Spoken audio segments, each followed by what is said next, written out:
তওবার দৃশ্যটা দেখতে আল্লাহ বড্ড পছন্দ করেন। বান্দা যখন ভুল বুঝতে পারে, মাথাটা নিচু করে চোখের পানি ছেড়ে বান্দা যখন কাঁদতে শুরু করে, এই দৃশ্যটা দেখলে আল্লাহ সহ্য করতে পারে না। আল্লাহর রহমতের দরিয়ায় জোশ খেলে যায়, বান্দা যা চায় আল্লাহ তাই দিয়ে দেয়। তখন চোখের পানির এত বড় পাওয়ার। এজন্য আমরা ভুল করে যেন অটল না থাকি, আল্লাহর কাছে যেন ক্ষমা চাই, আমরা যেন ফিরে আসি তার দরবারে। তার দরবার সবসময় খোলা।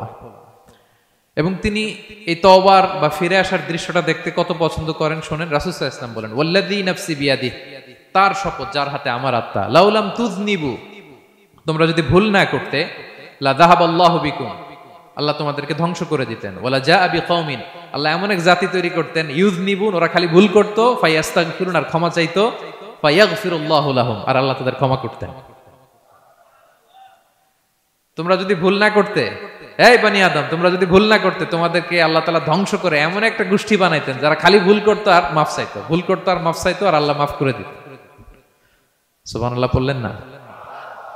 গাফিরিয যামবি ওয়া কাবিলিত তাওব, তিনি পাপ মোচন করার জন্যই তো তিনি আমার রব, তওবা কবুল করার জন্যই তো তিনি আল্লাহ সুবহানাহু ওয়া তাআলা, তিনি রব্বে কারীম। তার দয়ার কোনো শেষ নাই, তার মায়ার